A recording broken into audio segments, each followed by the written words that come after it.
नमस्कार दोस्तों, Gurukul of politics पर आपका स्वागत है।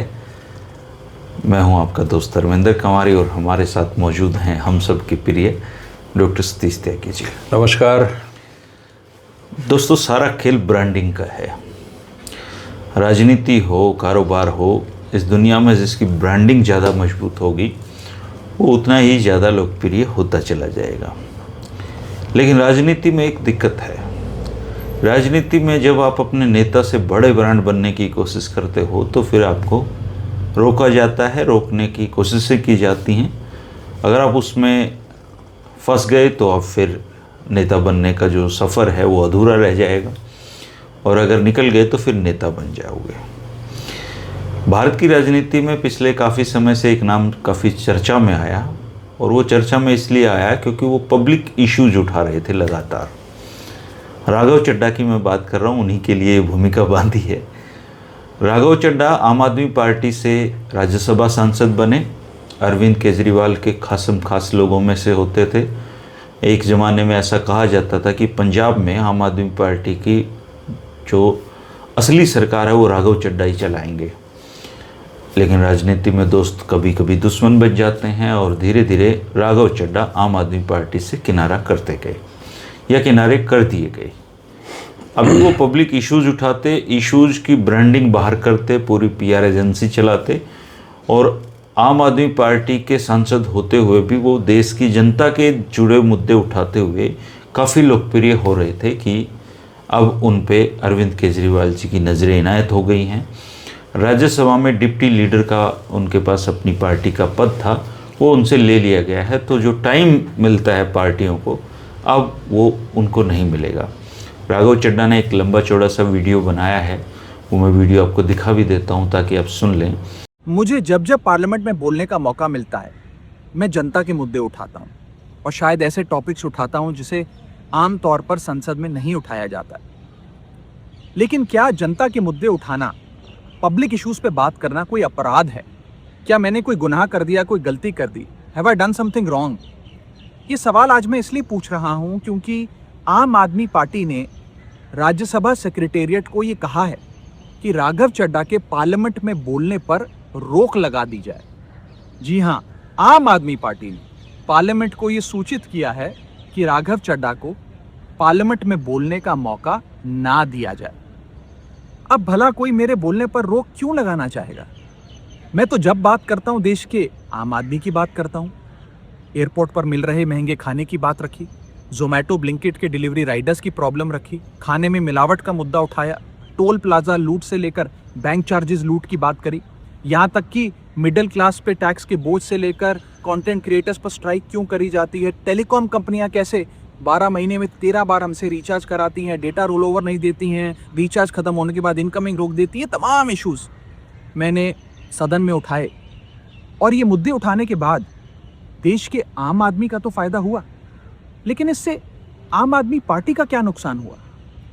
भला कोई मुझे बोलने से क्यों रोकना चाहेगा? कोई मेरी आवाज को क्यों बंद करना चाहेगा? खैर, आप लोग मुझे अनलिमिटेड प्यार देते हैं। मैं जब जब आपके मुद्दे उठाता हूं, आप मुझे सपोर्ट करते हैं, मुझे शाबाशी देते हैं, मेरा हौसला बढ़ाते हैं। मैं आपको कहना चाहता हूं थैंक यू।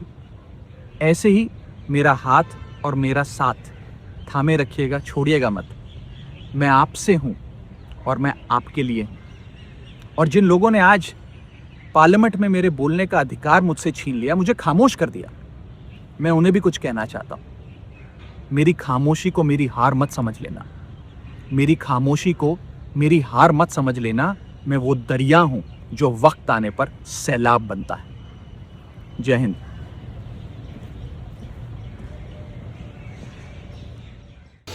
ऐसी नौबत क्यों आती है राजनीति में कि ऐसे काम करने पड़ते हैं? इस पे चिंतन करने की ज़रूरत है। तो आज राघव चड्ढा जी पर ही बात करते हैं। आप भी अपने विचार जरूर रखना। डॉक्टर साहब। हाँ जी। देश में दो तरह की पार्टियां हैं, राष्ट्रीय पार्टियां और क्षेत्रीय पार्टियां। क्षेत्रीय पार्टियां जिसने स्थापित की होती हैं उसको छोड़ के कभी कोई बड़ी लीडरशिप आज तक तो पनपी नहीं है कहीं भी। लेकिन राघव चड्ढा पनप रहे थे, और अब अचानक से राघव चड्ढा जी पे ये सारा कांड हो गया है। तो ये क्या, किस तरह की पॉलिटिक्स इसको कहेंगे? देखिए, सिर्फ राजनीति में नहीं, जीवन के हर क्षेत्र में ये प्रवृत्ति है। प्रतिस्पर्धा का युग है, कोई नहीं चाहता कि कोई उससे आगे निकले। राघव चड्ढा का अपना एक आइसोलेशन में कोई प्रकरण हो गया तो हम इस पर चर्चा कर रहे हैं। कहा यह जाता है हमारे यहाँ कि केवल गुरु और पिता दो ही ऐसे हैं जो बच्चे की प्रतिभा से खुश होते हैं, उसकी उपलब्धि से खुश होते हैं। मुझे यहाँ पे भी डाउट होता है। अच्छा। हाँ, ये अपवाद है, लेकिन मुझे इस पर भी शक है। देखिए, विवेकानंद रामकृष्ण परमहंस से कुछ आगे गए होंगे, है ना, और विदेश अमेरिका चले गए और बहुत चर्चित हो गए रामकृष्ण परमहंस। तो विवेकानंद की वजह से रामकृष्ण परमहंस चर्चा में आए। तो होता क्या है कि जो गुरु है आपका, आप गुरु के बारे में आप शब्द नहीं कह सकते, सार्वजनिक रूप से कुछ कह नहीं सकते, आपको उनको श्रेय देना ही पड़ेगा, कोई तरीका ही नहीं है। और आपको ये समझाया जाता है कि गुरु जो हैं वो गोविंद से भी बड़े हैं। गुरु गोविंदो खड़े काको लगे पाओ। हाँ, तो शायद ही कभी इतिहास में कोई नालायक ऐसा शिष्य हुआ हो जिसने गुरु पे उंगली उठाई हो, जैसे अरविंद केजरीवाल। मुझे लगा एकदम आप मोदी जी का नाम लोगे। हाँ, वो भी हैं उसी कैटेगरी में, क्योंकि अब दौर बदल रहा है तो चीज़ें बदल रही हैं। और ऐसे ही पिता आपकी प्रसिद्धि से, उपलब्धि से खुश होते हैं, नो डाउट, लेकिन सार्वजनिक रूप से आप उन्हें भी नहीं कह सकते, क्योंकि गुरु पे और पिता पे आक्रमण करने को समाज स्वीकार नहीं करता। हालांकि सच्चाई है कि बहुत लोगों के दिल में बात ये अंदर होती है। बहुत लोगों को मैं ऐसे जानता हूँ जो कहते हैं कि इस पिता ने, सार्वजनिक रूप से नहीं कहते, आपसी बातचीत में कहते हैं कि मेरा करियर, मेरी ज़िंदगी मेरे बाप ने तबाह कर दी, लेकिन इस बात को वो पब्लिकली नहीं कहते। और गुरुओं के सताए हुए भी बहुत लोग हैं, लेकिन वो वहाँ भी नहीं बोलते। तो ये हर जगह है, आप चाहे पत्रकारिता में देख लो आप कहीं। और होता क्या है कि ये जो संगठन होते हैं ना इस तरह के, इसमें जब प्रतिभाशाली लोग आते हैं, पता नहीं क्यों आ जाते हैं, तो वो अपनी कोई लंबी लाइन तो लकीर तो खींचते नहीं कि वहाँ से शुरुआत करें। अब अरविंद केजरीवाल ने भी जीवन में जो कुछ हासिल किया वो उसने अपने खुद ही किया ना।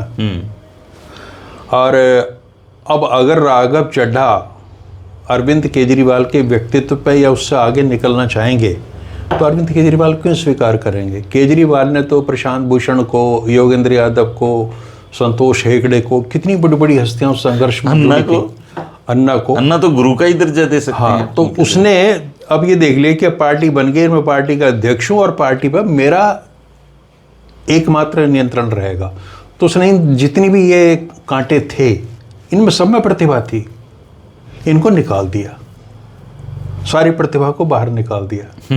यही होता है जीवन में, कहीं भी चले जाओ आप।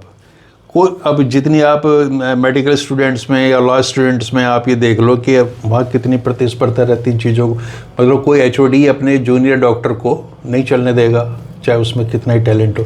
वो यहाँ तक तो स्वीकार कर लेते हैं कि आप ठीक है, तरक्की करो, लेकिन मेरे से थोड़ा पीछे रहो, कीप डिस्टेंस। और कोई बहुत ही उदार मना हो तो वो कहेगा कि मेरे लेवल तक आ जाओ, यहाँ तक भी ठीक है, लेकिन इससे आगे निकलोगे ना तो गुरु फिर तो नहीं होगा।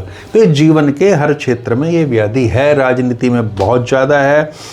और ये विडम्बना ही कहेंगे हम, राजनीति की क्या करा जाए। अब काशी राम जी ने मायावती जी का पोषण किया, राजनीति में कहाँ से कहाँ पहुँचाया। आपको पता है अंत क्या हुआ। मायावती जब मुख्यमंत्री बनी, उन्होंने सबसे पहले काशी राम जी के जितने भी अन्य भक्त थे, जो उनके संघर्ष के लब्ध प्रतिष्ठित लोग थे, जिन पर कोई उंगली नहीं उठा सकता, उन सबको हटाया टोटल।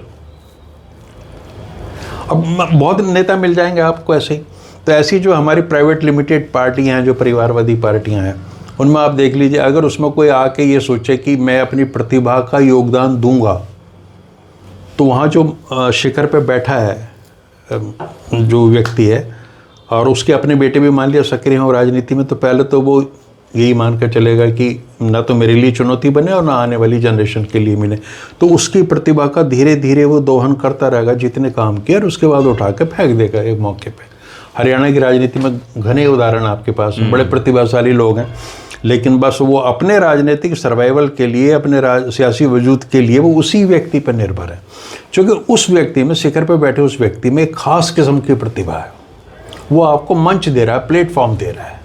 प्लेटफॉर्म उसने दे दिया, आप उसका आभार व्यक्त करो, उसकी चरण वंदना करो, उसकी गणेश परिक्रमा करो, उसकी चापलूसी करो। करोगे तो जिंदा रहोगे, नहीं रहोगे तो आपका हश्र वही होगा जो राघव चड्ढा का हुआ है। अब राघव चड्ढा वाले मामले में कई सारी चीज़ें, अब उसी पे बात कर लें। उधर का पक्ष ये कह रहा है, जो अभी किसी ने सफाई तो दी नहीं, वो ये कहते हैं साहब कई व्यक्तिगत कारण भी हैं, राजनीतिक कारण भी हैं, जिनकी वजह से इनका इलाज किया गया। मीटिंग में तो काफ़ी समय से नहीं जा रहा। हाँ, ये भी उन सारी वजहों में है। वो ये भी कहा जाता है कि व्यक्तिगत में जहाँ तक है कि सुनीता केजरीवाल जो इनकी धर्मपत्नी, उन्होंने कभी ये स्वीकार किया था कि राघव चड्ढा हमारे दामाद होने जा रहे हैं, और राघव चड्ढा बहुत उस्ताद निकले, उन्होंने अपनी और ही व्यवस्था कर ली। तो एक कारण तो ये भी बताया जाता है। दूसरा कारण यह है कि जब अरविंद केजरीवाल के बहुत बुरे दिन थे, वो जेल में थे, तब ये जाके इंग्लैंड में बैठ गए, कोई ऑपरेशन करा रहे थे, है ना। हाँ, तो मतलब कुछ ज़्यादा उस समय एक्टिव नहीं हुए। और राजनीतिक कारण ये भी हैं कि पार्टी, मतलब अरविंद केजरीवाल अब ये चाहते हैं कि अब वो निकल को थोड़ी राहत मिली है इस केस से, तो वो ये चाहते हैं कि अगली जो मेरी राजनीति है वो ऐसी हो जिस पर समूचा नियंत्रण मेरा हो। राज्यसभा में और लोकसभा में जो भी चीज़ें उठें वो मेरे से पूछ के उठें, और कोई ऐसा व्यक्तित्व ना हो जिसकी बात को आधार मान के उनके प्रतिद्वंदी या जो विपक्षी लोग हैं वो बड़ा मुद्दा उठा लें। तो और ये सही भी है एक तरीके से देखें तो, उनका पक्ष भी ठीक है। अब ये कह रहे हैं, राघव चड्ढा ने अपने बयान में भी कहा कि मैंने क्या गलती करी, ये मुद्दे मैंने उठाए। बात मुद्दों की परेशानी की है ही नहीं।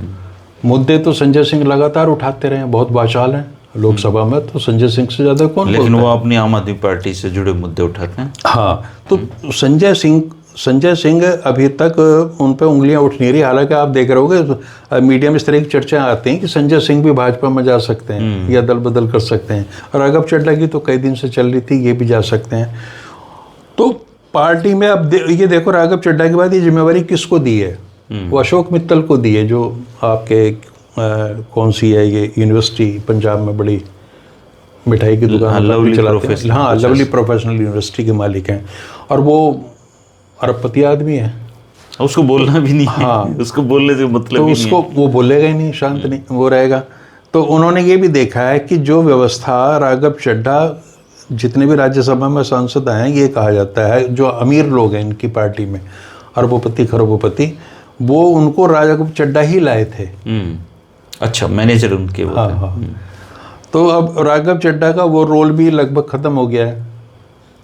अब अशोक मित्तल उस काम को कर देंगे। आप देखा होगा कि जितने भी पार्टी में राज्यसभा में आमतौर पर लोग गए ना, उससे छवि यही जाती कि पार्टी धन कुबेरों की पार्टी है, चाहे वो एनडी गुप्ता हो, सुशील गुप्ता हो, और जो जाने वाले थे वो उनमें से आधे करीब उतने हैं जो वैश्य समाज से आते हैं। तो पार्टी की छवि बन गई थी कि भाई ये तो वैश्य समाज के आर्थिक जो बहुत दिग्गज लोग हैं, व्यापारिक क्षेत्र में काम करने वाले, उनका इस पर नियंत्रण हो रहा है। और अब ये नियंत्रण पार्टी के वजूद के लिए बहुत ज़रूरी है।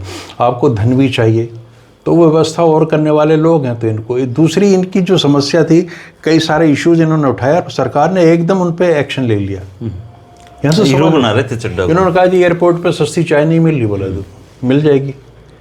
तो भाजपा तो इस उस्ताद है इस मामले में कि इनकी छवि वो तो डाउटफुल मंच आम आदमी पार्टी का और इस्तेमाल कर रहे थे। हाँ, और इस तरह की चीज़ें होने लगी। चूँकि राघव चड्ढा बीजेपी के लिए एसेट हो सकते हैं, क्योंकि बीजेपी का अर्बन मिडिल क्लास जो है वो ऐसे ही मतलब चॉकलेटी लड़कों को पसंद करता है।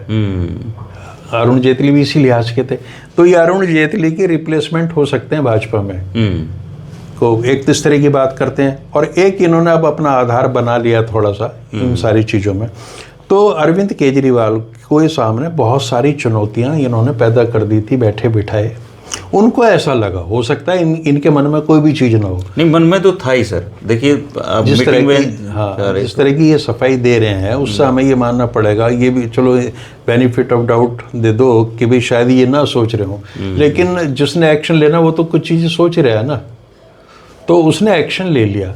और इनके लिए भी संदेश है, और आगे जो पार्टी में इस तरह के लोग आएंगे वो जो संदेश सार्वभौमिक है कि भैया नेता के से आगे निकलने की कोशिश मत करो, पीछे रहो। और ये जीवन के हर क्षेत्र में, राजनीति में चूंकि हमें अब कोई मोदी से आगे निकलने की कोशिश करें तो मोदी जी निपटा देंगे। आप ये देखिए, आप अगर इतिहास में जाएंगे तो गांधी जी से बड़ा कोई कद नहीं था भारत के राजनीतिक सामाजिक जीवन में। और अगर सुभाष चंद्र बोस निकले ना कांग्रेस से बाहर, तभी उनसे बड़े तो शायद वो नहीं हो पाए, लेकिन सम्मानित तो बहुत रहे। अगर सुभाष चंद्र बोस कांग्रेस में ही रहते, या जयप्रकाश नारायण जो है वो सोशलिस्ट पार्टी ना बनाते, कांग्रेस में ही बने रहते, या लोहिया ही कांग्रेस में बने रहते, तो आप सोच के देखो जो इतनी बड़ी बड़ी राजनीतिक हस्तियां हैं ये, इनको पंडित नेहरू कैसे ट्रीट करते हैं?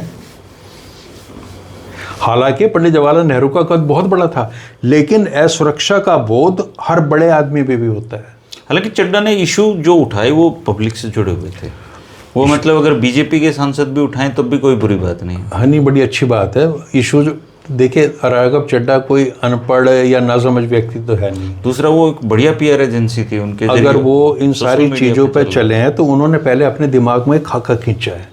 वो मैनेजमेंट का, फाइनेंस का आदमी है, चार्टेड अकाउंटेंट है शायद, तो ऐसा आदमी नासमझी में हरकतें नहीं करेगा। पूरी प्लानिंग के साथ। हाँ, उन्होंने पूरा एक प्रोजेक्ट बनाया है कि मैंने कैसे कैसे जाना है। किसी ने रिसर्च करके दिया होगा, ये टॉपिक बोलो, खुद भी कर लेता होगा रिसर्च, ऐसी बात नहीं है, और अपने सहयोगियों से मदद भी ली होगी इस मामले में, लेकिन उनको ये पता था कि मैं ये करूँगा तो ये होगा। राघव चड्डा के लिए कोई न्यूज़ नहीं है। राघव चड्डा ने इस चीज़ का इंतजाम कर रखा है कि अगर मुझे पार्टी से निकलना भी पड़ जाए तो मेरी क्या भूमिका होगी। वो टर्म तो पूरी करके ही जाएगा जी। वो टर्म पूरी करेगा, हो सकता है भाजपा में अभी चला जाए तो क्या कोई दिक्कत तो है नहीं। अब नहीं रिजाइन करना पड़ेगा, फिर अनअटैच्ड रह सकते हैं शायद, ऐसी व्यवस्था देखने पड़ेंगे। हाँ, तो लेकिन भाजपा तो आ जाओ और आपको कोई भी चीज़ देने की स्थिति में आज की तारीख में, तो आशंका यही व्यक्त की जा रही है। लेकिन क्या वो भाजपा में ऐसे खुल के बोल सकते हैं? अब ये देखो, आप भाजपा में ऐसे खुल के बोलेंगे या नहीं बोलेंगे, फिर मुझे हरियाणा लौटना पड़ेगा। कुलदीप बिश्नोई, किरण चौधरी, जितने भी लोग गए हैं, ये सारे के सारे राज्यसभा आज बोल सकते हैं क्या? कोई मजाल नहीं ना। कांग्रेस के अंदर रह के तो ये चुप ही नहीं होते थे कभी भी, और जब से वहां गए इतने अनुशासित हो गए। किरण चौधरी जैसी दिग्गज नेत्री, वो कहती कि मैं तो रात दिन माला जपती हूँ नायब सिंह सैनी की। अब उनकी बेटी कहती है कि इतना कह के मुख्यमंत्री जी इतने लकी हैं, इतना सौभाग्य है, वो आए तो बारिश आ गई, बारिश नुकसान कर रही है। वो आगे नहीं बढ़ा रहा, यही विराम दे रहा हूँ, क्योंकि हमारी वीरांगनाएं ना कई बार बहुत क्रोधित हो जाती हैं इन मसलों पे, और उनको ये लगता है कि शायद कोई कंपेन चल रहा है। लेकिन जिस तरह की भाषा उन्होंने इस्तेमाल की कि मैं माला जपती हूँ, काश वो उतनी माला उन्होंने चौधरी बंसी लाल की भी जप ली होती तो और मुख्यमंत्री जो हैं वो मजे ले रहे हैं, फील ले रहे हैं, पूरी सारी चीज़ मजा आ रहा है जी।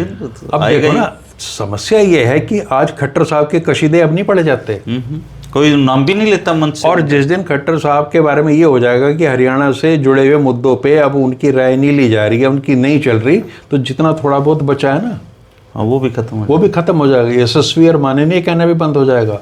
और the moment Nayab Singh goes, अगर ऐसी स्थिति आ जाए कि नायब सिंह की जगह कोई और हो जाए, तो ये तरस जाएंगे इन शब्दों को सुनने के लिए। कोई माला नहीं जपता यहाँ, तो ये सीढ़ी की तरह इस्तेमाल किया जाता है, और चरण वंदना, चापलूसी, चारणगिरी ये राजनीति में करनी होती है, और प्रतिभा का कोई लेना देना होता नहीं। हर प्रतिभाशाली आदमी को राजनीति से अलग रहना चाहिए, और अगर उसमें सच में कोई प्रतिभा तो अपनी उस प्रतिभा पे उसको निखारे और जीवन में आगे बढ़े। राजनीति उसके लिए कोई मंच नहीं है। राघव चड्डा ने आज इस बात को सिद्ध कर दिया है। इति सिद्धम ये सिद्ध हो गया भैया। अगर आप साइंटिस्ट या फिर उनकी तरह रहो, किरण चौधरी जी, और ये जो राज्यसभा में गए हैं, नहीं यहाँ ये तो करना जैसे वो एक कौन थी, वो क्या नाम था, कोई पंचकुला से लेडी गई थी, पता भी नहीं है कहाँ राज्यसभा में बैठी, रेखा शर्मा साहब। तो राज्यसभा बनी इसलिए है ना, राज्यसभा पता भी नहीं कहाँ, वो सेवा की उदात्त भावना के तहत ही मिलती है। और कुछ भी राजनीति में आपको हासिल करना तो उसकी एक कीमत तो चुकानी पड़ेगी, ऐसी कोई उठा के नहीं लेता। हमें भी बहुत लोग कह देते हैं कि आप में ये प्रतिभा थी, आपको राजनीति में आना चाहिए था, तो सच तो हमें पता है ना क्या है। तो यहाँ किसी भी टैलेंटेड लोगों की कोई कदर नहीं है। हाँ, वो क्लैरिकल काम कर सकते हैं बैठ के वहाँ, हाँ, वो रिंकू सिंह एक चल रहा है ना वहाँ पे, यूपी के एक अधिकारी हैं रिंकू सिंह, वो IAS बन गए थे, वैसे PCS अधिकारी थे। तो उन्होंने काफ़ी घोटाले पकड़े, तो उनको फिर एक ऐसी जगह बिठा दिया जैसे अपने खेमका जी को नहीं बिठाते थे, ऐसी जगह बिठा दिया कि आराम से अब अपने कागज़ पीट लो यहाँ पे। तो उसने इस्तीफ़ा दे दिया, बोला नहीं मुझे तो अपने PCS ही बना दो वापस, काम तो कर लूँगा, यहाँ कुछ काम ही नहीं है। तो ऐसी खुले लाइन जगह पे ही रहना पड़ता है इस सिस्टम में। तो और आगे आगे चीज़ें बहुत ख़राब होंगी। मेरा तो आज के नौजवानों को ये संदेश है कि भैया, वैसे तो मैं मूलतः ये मानता हूँ कि राजनीति से किसी भी युवा को उसमें रुचि नहीं होनी चाहिए, रुचि होनी चाहिए। लेकिन अगर सच में आप में कोई बहुत बड़ी प्रतिभा है वैज्ञानिक बनने की, कलाकार बनने की, प्रोफेसर बनने की, डॉक्टर बनने की, तो आप अपने उसी क्षेत्र में रहो। यहाँ जब आओगे तो ना केवल नेता बल्कि नेता के परिवार के सदस्यों की भी जूतियाँ आपको उठानी पड़ेंगी। और हमने बहुत देखा ऐसा, बहुत बड़े बड़े IAS ऑफिसर हमने देखे चरणों में लेटते हुए।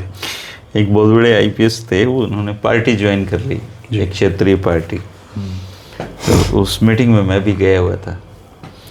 तो 3-4 कुर्सियाँ लगी हुई थी, उन पे ऑलरेडी सब विराजमान थे। तो वो इतने बड़े कद का आदमी, वो रिटायर होकर पार्टी ज्वाइन की थी ताज़ा ताज़ा, वो आया तो कोई खड़ा ही नहीं हुआ कुर्सी से। वो 2-3 मिनट तो उसने देखा, अब कहे कौन, वो जो नेता था उसने नज़र फेर ली, दूसरे लोगों ने कुर्सी देनी नहीं थी। आखिरी में वो परेशान होकर वहाँ से चला गया, और आज तक मुझे नहीं पता वो कहाँ है, मतलब दिखा भी नहीं। उसके बाद स्वाभिमानी आदमी था, उसको पता लगा यहाँ तो यार खराब मट्टी हो आप ये बताओ, भारत की राजनीति में और प्रदेशों में भी आप नज़र डाल लेना, आपको टैलेंट जिसे टैलेंट कहते हैं, वैसे लोग हैं टैलेंट, राजनीति का टैलेंट से कोई लेना देना नहीं है, है ना। तो यहाँ तो इसी तरह के लोग आते हैं और ना वो टैलेंट की कदर करते। उनको उनकी आत्मा में बड़ी शांति मिलती है जब वो किसी टैलेंटेड आदमी को देखते हैं कि मेरी चमचागिरी कर रहा है ना, और मेरे लिए पानी ला रहा है, मेरे लिए चाय को पूछ रहा है, मेरी चमचागिरी में लगा हुआ, तो उनकी ईगो इन्हीं चीज़ों से सेटिस्फाई होती है। पद के साथ भी है जी चीज़, आदमी पद पे होता है तो चमचे ज़्यादा होते हैं, पद छोड़ देता है तो पद चमचे भी खत्म। तो इसीलिए तो जो भूतपूर्व होने का दुख है, मैं इस दुनिया का सबसे बड़ा दुख मानता हूँ, भूतपूर्व होने का दुख। हाँ। अच्छा जी। तो अगर आप साधु सन्यासी हैं और स्थित प्रज्ञ हैं, बिल्कुल वीतरागी हैं और आप उठ चुके हैं सारी चीज़ों से ऊपर, तो अलग बात है। अदरवाइज जो भूतपूर्व होने के बाद की जो पीड़ा है ना, ये इतनी कचोटती है आदमी को, पूछिए मत। अब जितने पूर्व मंत्री इधर उधर आपको मिलेंगे घूमते हुए, देख लेना, या जो डिप्टी कमिश्नर IAS वगैरह रहे हैं या ऑफिसर्स रहे, इनकी ज़िंदगी नरक बन चुकी है। अगर इस बीच में ज्ञान उत्पन्न ना हुआ उनको, तो ये जीवन में नारकीय जीवन जीने वाले लोग हैं सारे के सारे। इन्हें कुत्ता नहीं पूछता, यही हटाते हैं कुत्तों को सुबह सुबह, ये सच्चाई है। इनको वो चस्के याद आते हैं। एक IAS अधिकारी मेरे संपर्क में था, जब तक वो डिप्टी कमिश्नर था तो मौज होती, DC के जिले का मालिक होता है, ये कोठी पोठी तमाम नौकर चाकर। फिर वो साहब चंडीगढ़ में बैठा दिए गए, अब उठा रहे हैं अपने दूध लेने जा रहे हैं मदर डेयरी से। तो वो राम वर्मा जी थे IAS, उन्होंने अपनी किताब में लिखा है, ये जो रिटायर्ड लोग होते हैं अधिकारी या मंत्री, ये जब इन पावर में नहीं रहते हैं तो अगर पड़ोसी की बेल भी बजती है तो ये अपने गेट पे देखने जाते हैं, कोई हमारे यहाँ तो नहीं आया है। अच्छा, ये जब तक सत्ता में रहते हैं तब तक जो इनके तथाकथित अपने लोग हैं उनसे कभी संपर्क साधते नहीं। हाँ, वो तो उनसे तो फिर बदबू आती है ना। और दोबारा जब रिटायर होने के बाद में फिर से सामाजिक जीवन की चाह में निकलते हैं, अपने गांव जाते हैं, रिश्तेदारों के पास जाते हैं, वहाँ कोई पूछता नहीं है, उनका कुछ बिगाड़ भी नहीं सकते। अच्छा, फिर ये गिनाते रहेंगे, मैंने उसके साथ ये अच्छा किया, मैंने उसको वहाँ पहुँचाया, मैंने उसको वहाँ लगाया। भैया कोई नहीं मानता है ना। तो थैंकलेस जो है, हाँ, थैंकलेस जो है, तो बिल्कुल। हालांकि जो लोग सोशली मतलब एक्टिव रहते हैं, काम करते हैं, लोगों के काम आते हैं, उनको जनता मान सम्मान भी देती है जी, ऐसा नहीं है। देखिए, जनता मान सम्मान जो समाज के लिए काम कर रहे हैं, और किसी को मनाही थोड़ी है। अगर आप रिटायर्ड हो गए तो अगले दिन से उठो, आप समाज के काम में लग जाओ भाई। लेकिन आप जब पावर में थे तब तो आपने किसी को बैठा के चाय भी नहीं पिलाई। आपकी पारिवारिक जिम्मेवारियां उस समय तक समाप्त हो चुकी होती हैं, आर्थिक स्थिति आपकी ठीक होती है, आपके अंदर बहुत सारे मेरिट होती हैं, तभी तो 35-40 साल आप लोगों के संपर्क में रहे हो, तो उन सारी चीज़ों का लाभ आप उठा सकते हो। अब कहाँ गए अशोक खेमका में, तो नज़र नहीं आते हैं। और बिल्कुल ही रिटायर्ड होकर एक एकांत जीवन बिता रहे हैं। हाँ, तो उनको, ऐसे लोगों को, चाहे वो पॉलिटिक्स में भी आके अपने समाज के काम में लगना चाहिए। तो इससे क्या है कि उनके जो थोड़े बहुत अगर जो कुकर्म है, जो अपराध किए हैं, उससे भी थोड़ा प्रायश्चित हो जाएगा। खैर दोस्तों, चड्डा की राह में खड्डा आ गया है, लेकिन तो हम तो ये कहते हैं चड्डा जी मौका है, चढ़ जाओ बीजेपी की बस में। बस तो एक ही है आजकल। हाँ, बाकी तो टेम्पो हो रहे हैं। बाकी तो पता नहीं क्या हो रहे हैं। देखते हैं चड्डा जी कब बीजेपी की बस में चढ़ते हैं। लेकिन दोस्तों, राजनीति में ऐसे ही होता है, कोई यहाँ पे आपको खुली राहें नहीं देता है। मोदी जी जब बने थे गुजरात के मुख्यमंत्री, तो एक उस दौर के बहुत बड़े हिंदू हृदय सम्राट थे प्रवीण तोगड़िया। कहाँ है पता नहीं। बड़े प्रतिभाशाली, ढूंढो मिल जाए तो कहीं। एक बार मिले थे झाड़ी में पड़े हुए, 3-4 दिन से पड़े हुए थे, किसी ने उठाया। ऐसे हमारे यहाँ उत्तर प्रदेश में एक हुए थे विनय कटियार, बजरंग दल के राष्ट्रीय अध्यक्ष। वो कितना बड़ा नाम था, क्या अडवाणी जी अपने हर साल जाते हैं मोदी जी को, अडवाणी जी, जोशी जी। तो भैया ये बहुत ही दयनीय स्थिति है। ये राजनीति पता नहीं कहाँ आपको पहुँचा दे। इसलिए मेरी तो नेताओं को ये सलाह है, भैया ये जो सत्ता सुख है बहुत थोड़ा सा होता है, तो अपना भविष्य सुधारने के लिए जनता से जुड़े रहो, उनके काम करो, अपने परिवार के रिश्तेदारियों से मिलना जुलना जारी रखो, मित्रों की खैर खबर लेते रहो, तभी ये जीवन चल पाएगा, अन्यथा कुछ नहीं है। कुछ नहीं है। जनरेशन गैप बहुत हो गया। आज एक शेर पढ़ रहा था मैं, एक दादा अपने पोते से पूछ रहा कि ये बता कि यूं तो मैं मुतमईन हूँ तसब्बुर से ही। अच्छा जी।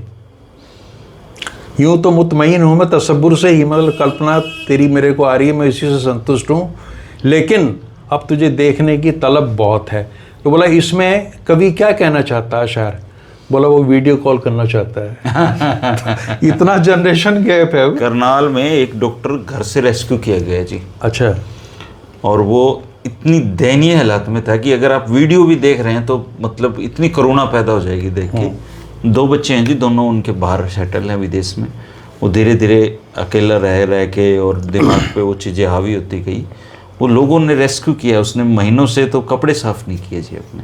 ये हालत होगी आज समाज की। धर्मेंद्र जी, एक बहुत बुनियादी सवाल आप देखना, आपको लोग जो शिकायत करते हुए मिलते हैं वो ये कहते हैं आजकल अच्छे आदमी नहीं मिलते, अच्छे दोस्त नहीं मिलते, रिश्तेदार कोई नहीं पूछता। ये सबकी शिकायत है। सबकी शिकायत है ना।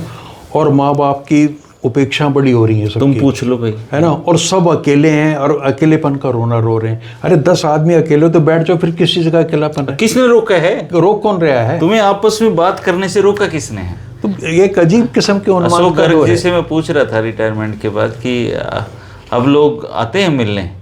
बोला क्या हुआ लोग नहीं आते? मैं चला जाता हूँ मिलने। सो सिंपल है भाई, मैं IAS था, रिटायर हो गया, वो मेरी पास्ट लाइफ है। अब तो मुझे जाना है, लोगों से मिलना है, बात करनी है। तो वो बोले अगर वो नहीं आएंगे मैं चला जाता हूँ। क्या उसमें कोई बड़ा वो दिक्कत तो है? ये जो सोच वाले लोग हैं ना, सोचवान लोग हैं जिनकी एक मतलब दृष्टि है। बच्चे और रिटायर्ड लोग ये सब एक जैसे ही होते हैं। बोला ये कंपनी को पसंद करते हैं, इनके इसलिए कंपनी में बने रहो। नहीं, अपनी उपादेयता, अपनी यूटिलिटी लोग आदमी को खुद क्रिएट करनी पड़ती है, कोई देता नहीं है। जब कोई नहीं आ रहा तो आप चले जाओ। बिल्कुल सही कह रहे हैं गर्ग साहब, यही होना चाहिए। यही होना चाहिए। चलो दोस्तों, कई बार सामाजिक बातें भी हो जाती हैं, लेकिन सच्चाई है कि कुछ दोस्त रखिए जीवन में। और जब आप किसी का कुछ करने के लायक पोजीशन पे होते हैं तो जो जेन्युइन है, जो जिसमें आप दूसरों को भला कर सकते हैं वो करिए। अपने परिवार से, समाज से, लोगों से जुड़े रहिए, क्योंकि आप कितना ही शिखर पे चढ़ लीजिए, जीवन के अंतिम पड़ाव पे इनके बीच में आके ही रहना है। खैर, चड्डा जी को बहुत शुभकामनाएं। चड्डा जी चढ़ते रहें बसों में, और राजनीति में अप डाउन चलते रहते हैं, लेकिन अभी उनके पास टाइम है, उनके पास विजन है, पढ़े लिखे नेता हैं, तो ऐसे लोगों की भी ज़रूरत है। देखते हैं क्या होता है। आप अपने विचार जरूर रखना। शुक्रिया, नमस्कार। नमस्कार।